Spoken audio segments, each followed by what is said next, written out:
The night rain poured heavily as Suno stood outside her father-in-law's mansion, suitcase soaked, heartbroken. His words still echoed in her ears.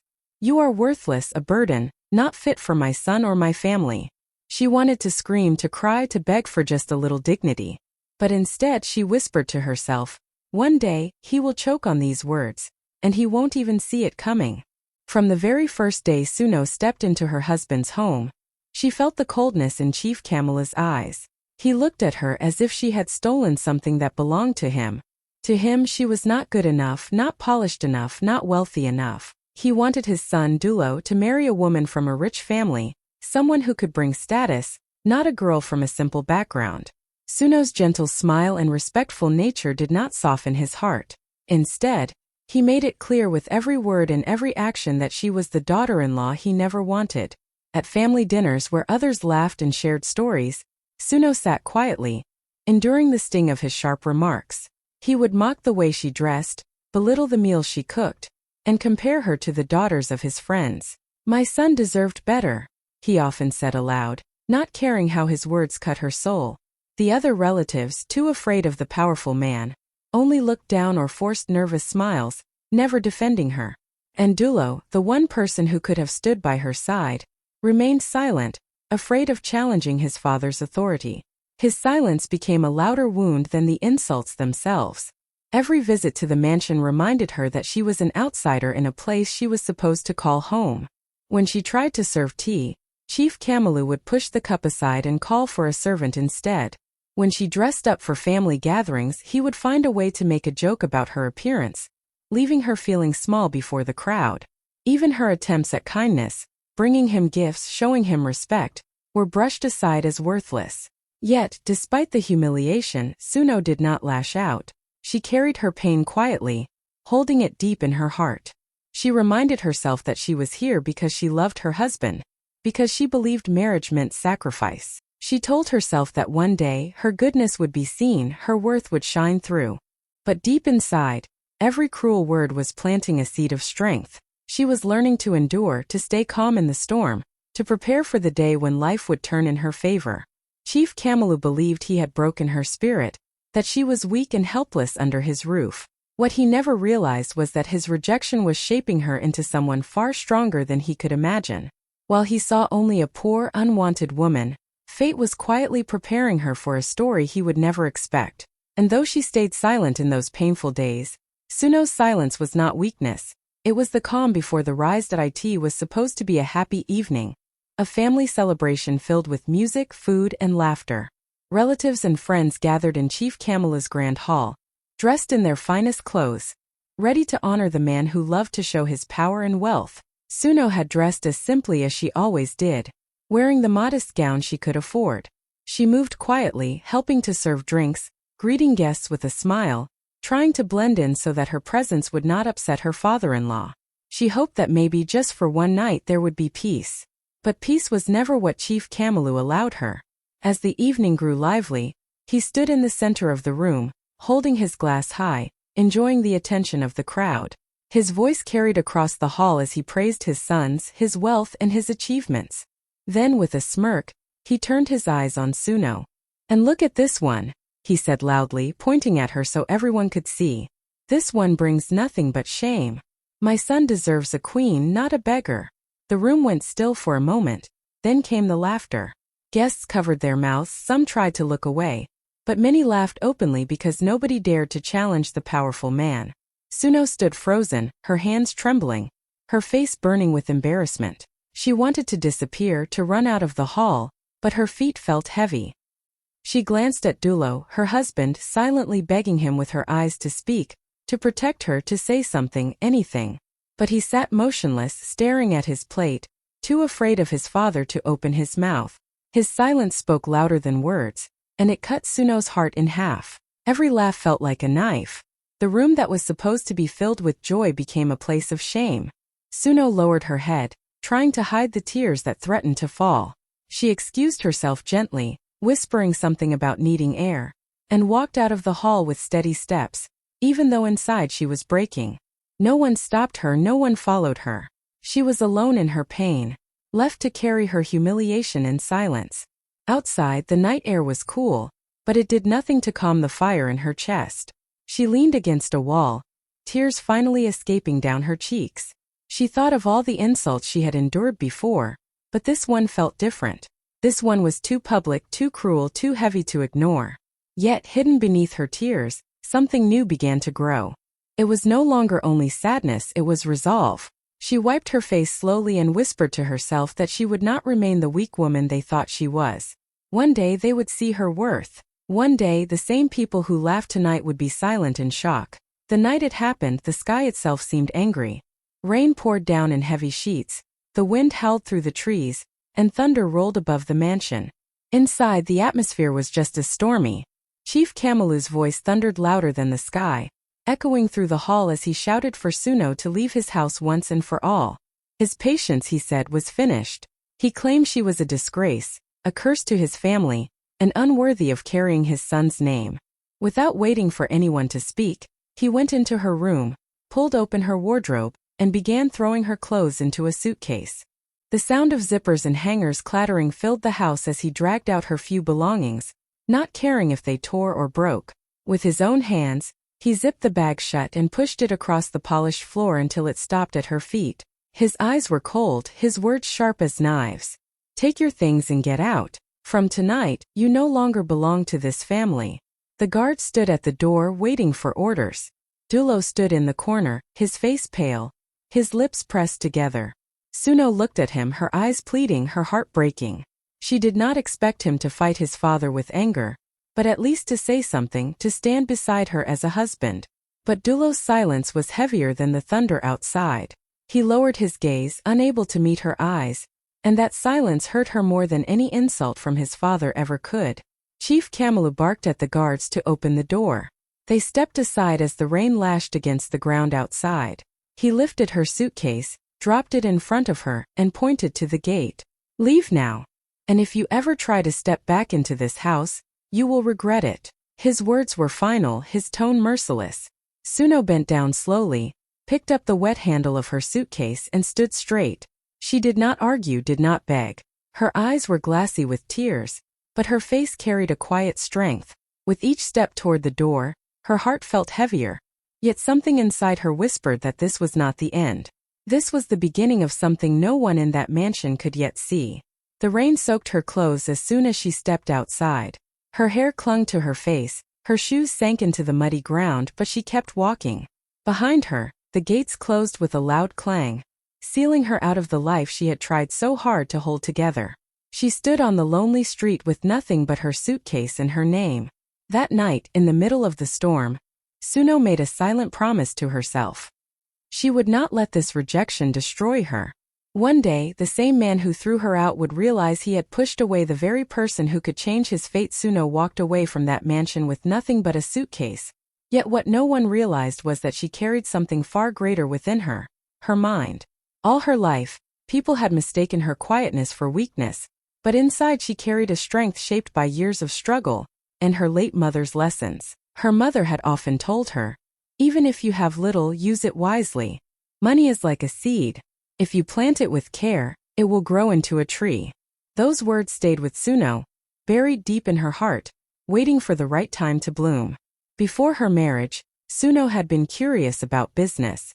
She would sit with traders in the local market, watching how they bought and sold, how they turned small amounts into profits. She had learned how to save every coin, how to reinvest instead of spending quickly, and how to spot opportunities where others saw nothing. Even though her father-in-law never gave her credit, she had knowledge he did not see. She had a vision of how to grow wealth quietly, step by step. Now, after being thrown out, she had nothing left to lose. The humiliation she carried turned into fuel, and she decided to act. She reached out to old contacts, friends of her late mother, small traders who trusted her honesty, and people who remembered her kindness. With the little savings she had hidden away before her marriage, she began again. She did not start with luxury or big plans. She started small, investing carefully in businesses that others overlooked day by day. She worked in silence, making decisions with patience. She bought shares in struggling shops, helped small businesses rise again, and reinvested the profits wisely. While her father-in-law sat in his mansion, Believing she was lost and defeated, Suno was building something he could not imagine. Her money grew slowly but steadily, and with every step forward, her confidence grew as well. She did not need to announce her progress or prove herself to anyone. She simply allowed her actions to speak. What made her different was her ability to see what others ignored. Where some saw failure, she saw opportunity. Where others gave up, she pushed forward with quiet determination. She remembered her mother's voice every time she doubted herself, reminding her that strong roots grow in silence before the world ever sees the tree. Months turned into years, and Suno's hidden strength became her greatest weapon. She was no longer the weak daughter-in-law who stood quietly at family dinners. She was becoming a woman of influence, though no one yet knew her name. Chief Kamilu would never have believed that the same woman he mocked as worthless was slowly building power in the business world. He thought only belonged to men like him. What he never saw was that Suno's silence was not defeat, it was strategy, and that hidden strength would one day bring her face to face with him again, but this time on her own terms.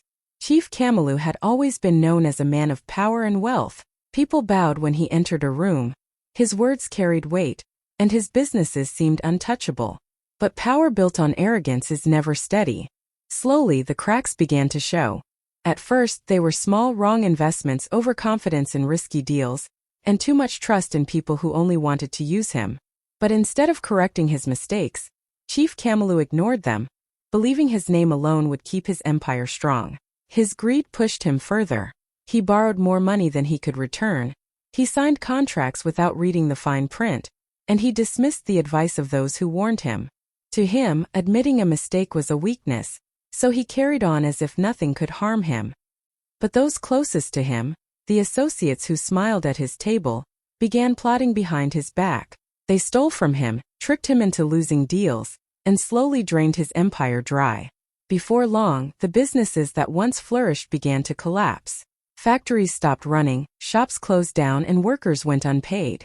The newspapers that once praised his success now wrote headlines about his failures. Whispers spread in the business world that Chief Kamilu was finished. Yet, he still carried himself with pride, thinking he could rise again. But when he sat in his boardrooms surrounded by the same men who once cheered him, he felt the weight of silence. No one believed in him anymore. Desperation soon replaced pride. He called for investors, promising them great returns, begging them to trust him. But one by one they turned him away. They remembered the arrogance, the way he mocked others, the way he treated people as if they were beneath him. Now that he needed help, no one came forward. His name, once his strongest weapon, became a shadow that frightened away opportunities. At home the atmosphere shifted. The lavish dinners grew smaller, the servants whispered behind closed doors, and even family members began to doubt him. The same man who once called Suno worthless was now sitting for hours with his head in his hands, wondering where everything had gone wrong. His empire, built over decades, was slipping through his fingers like sand, and he could not stop it. For the first time in his life, Chief Kamilu tasted helplessness. He who had once laughed while others suffered, was now at the edge of ruin. His pride, once unshakable, began to rot into fear and shame. The mighty man who had insulted everyone else was now reduced to pleading for help. But nobody trusted him anymore. His world, once filled with respect and applause, was now filled with silence and rejection. And though he did not know it yet, the only hand strong enough to save him was the very one he had once thrown into the rain. Just when it seemed like Chief Kamilu's empire would collapse completely, a miracle appeared. The banks had turned their backs on him, old business partners avoided his calls, and investors laughed behind his back. His offices were half empty. Workers feared losing their jobs, and every day another debt letter arrived on his desk. His once mighty name carried no value anymore. But then, one morning, his secretary rushed into the boardroom with news. An investor had shown interest. No one knew the name, no one had seen the face. The investor wanted to remain anonymous. At first, Chief Kamilu did not believe it. Why would anyone risk their money on a sinking ship? But when the papers were signed, and the funds began to flow into his accounts, he realized it was real. The money was enough to pay debts, reopen factories, and even launch new projects. The same journalists who had written about his downfall now published articles about his surprising comeback. Business rivals who had mocked him now watched with envy. whispering about how fortune always seemed to favor him. For Chief Kamilu it was like a second life. He walked taller, his voice grew louder, and he returned to the man he used to be. At dinners, he lifted his glass proudly, speaking about how destiny always rewarded the strong. He bragged that when others doubted him, the universe sent him a savior. He claimed it was proof that his wisdom and reputation still commanded respect in the business world. Guests applauded, family members smiled again, and the mansion once filled with fear began to host celebrations. But behind all of this glory there was a truth no one knew. The faceless investor who had saved him was not a stranger, not a foreigner, not some wealthy friend returning a favor. It was Suno, the same woman he had once thrown into the rain with nothing but a suitcase. Quietly, without revealing her identity, she had become the force that kept his empire from sinking. She had grown her wealth in silence, invested with wisdom, and now used her strength to rescue the very man who had mocked her as worthless. Suno did not step into the spotlight or claim credit. She watched from a distance, calm and steady, knowing that her decision was bigger than revenge. To her, it was not about proving him wrong in that moment but about building her own story. She had the satisfaction of knowing that the mighty Chief Kamilu was standing tall only because of her unseen hand. He never once imagined that the savior he praised at dinners, the invisible hand he thanked in public, was the same woman he had once humiliated. And while he bragged about his second chance, Suno smiled quietly in the shadows, holding the power of truth in her hands, waiting for the day it would finally be revealed. While Chief Kamilu was busy celebrating his so-called return to power, Suno's life had quietly taken a completely different turn. Away from his mansion, away from his harsh words and constant insults, she finally found peace. She no longer woke up with fear of humiliation, or slept with the weight of rejection pressing on her heart. Instead, she rose each morning with purpose, building her new life with calm determination. Her investments, once small and uncertain, had now grown into something strong and steady. Businesses trusted her, partners respected her, and her influence stretched far beyond what anyone from her past could imagine. But Suno was not the kind of woman who flaunted success. She didn't spend her days chasing luxury or showing off her wealth. She preferred simplicity, the kind of life that reminded her of who she was and where she had come from. She still walked through the same markets where she had once counted every coin carefully. Now, when sellers recognized her and greeted her warmly, she smiled back with humility. To her, those small interactions mattered more than sitting in boardrooms filled with powerful men. Each victory she achieved carried a taste of memory. Whenever she signed a new deal or saw profits increase, she remembered the night she had gone to bed hungry, the evening she had cried quietly because of insults, and the stormy night she was thrown out with nothing but a suitcase. Those memories did not make her bitter, they made her grateful. She knew how far she had come, and that gratitude gave her strength to keep going. Her wealth gave her the ability to help others, and she did it without making noise. She supported women who wanted to start businesses but had no one to believe in them. She offered guidance to young people who were struggling the same way she once had. She built quietly, never needing recognition, because her heart was not set on revenge or proving anyone wrong. Her joy came from knowing she had turned pain into power, and hardship into hope. Even when news of Chief Kamilu's comeback reached her ears, she did not feel anger. She did not regret saving the empire of the man who had insulted her. She saw it as destiny's way of showing balance, that the same hands once pushed into the rain could also lift someone back up. She understood that life has a way of writing its own justice, and she no longer carried the need to fight for it herself. Suno's transformation was not loud, not covered in gold or diamonds. It was silent, steady, and full of dignity. She had built a life where peace mattered more than pride, and kindness mattered more than revenge. And while the world looked at Chief Kamilu as a man who had risen again, the truth was that Suno had risen higher, quietly, gracefully, and in a way that no one could ever take from her. The letter came on a quiet evening, slipped under Suno's door with the rest of the mail. At first, she thought it was another business letter or maybe one of those fancy invitations that rich people often sent without meaning. But when she opened it, her hands paused. It was from Chief Kamilu himself. He was finally retiring, and the grand party was already the talk of the town. The letter carried his words, inviting all family members to come together and celebrate the man who once called himself untouchable. For a moment, Suno's chest tightened. Memories of the night he threw her out into the rain flashed in her mind. She could almost feel the cold water running down her face, the weight of humiliation pressing on her shoulders. Her fingers curled around the paper, and she nearly tore it apart in anger. But then something inside her softened. She remembered everything she had been through. The nights of struggle, the mornings of courage, and the quiet victories no one had seen. Slowly, a smile crept across her lips. This was not just a party. This was the moment fate had carefully arranged for her. The thought of walking into that hall filled her not with fear, but with calm strength. She knew Chief Kamilu would expect her to arrive looking like a beggar who had managed to survive. Instead, Suno decided she would show up as the woman she had become, successful, graceful, and untouchable in her own way. Not through diamonds or gold, but through the confidence in her steps and the peace on her face. She had no need to flaunt wealth, because her silence spoke louder than jewels. When the night of the party came, the hall was dazzling. Chandeliers glittered, guests laughed, and Chief Kamilu stood tall in the center, soaking in the praise. He believed he had conquered every storm, saved his empire, and restored his pride. The crowd clapped for him, not knowing that the very empire they praised had been saved by the same woman he once cast aside. Suno walked into the hall quietly. She didn't announce her arrival, nor did she demand attention. Yet heads turned as she moved past them. There was something about her presence, calm, steady, and full of dignity. She wore no heavy jewels, no sparkling gowns, but the room felt her strength. People whispered, wondering who she was. Chief Kamilu's eyes scanned the hall, pleased to see familiar faces. But he had no idea that hidden among the guests stood the storm that carried his fate. Suno carried it not in her hands, but in her heart, in the quiet knowledge that destiny had balanced the scales. That night, the invitation was no longer just his. It was hers too.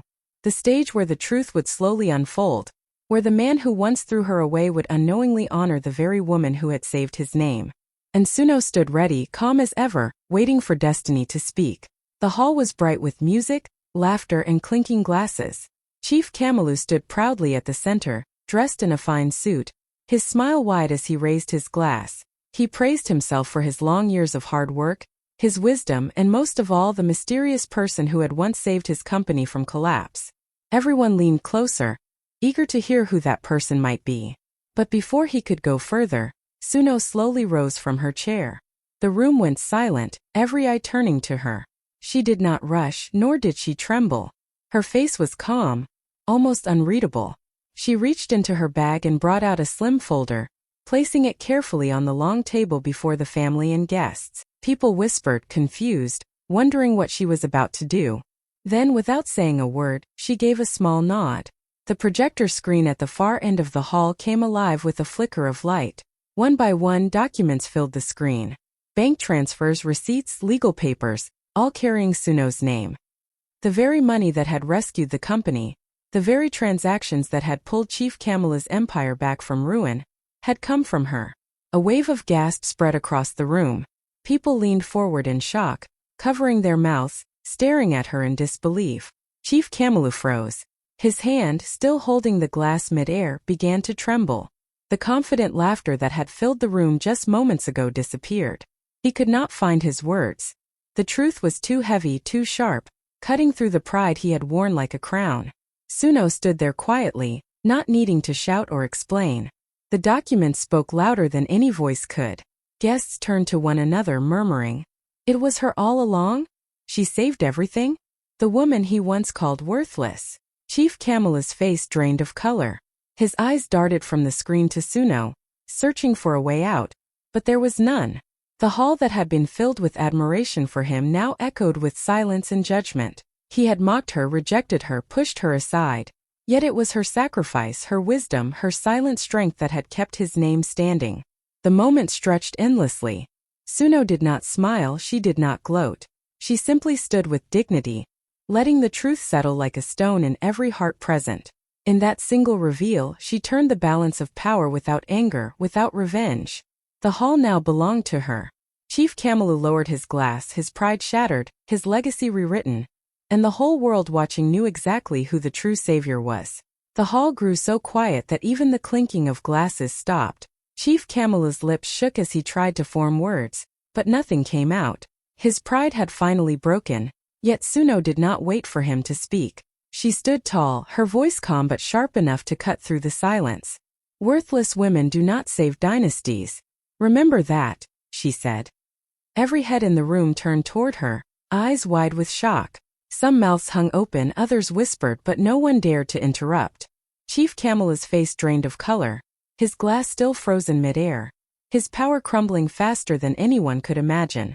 But Suno did not look back at him. She gathered her bag, lifted her chin, and walked slowly out of the hall. Each step echoed with dignity, each stride a reminder that she had rewritten her own story. She didn't need his apology, his approval, or his recognition. Her life itself was the proof of her strength. By the time she stepped into the cool night air, the whispers inside the hall had turned into a storm. Yet Suno's heart was calm. She had won the only battle that mattered, the one for her self-worth. And that was her true victory. Sometimes the people who call you worthless are only blind to the treasure standing before them. And when destiny lifts you, they will choke on the silence of their own shame.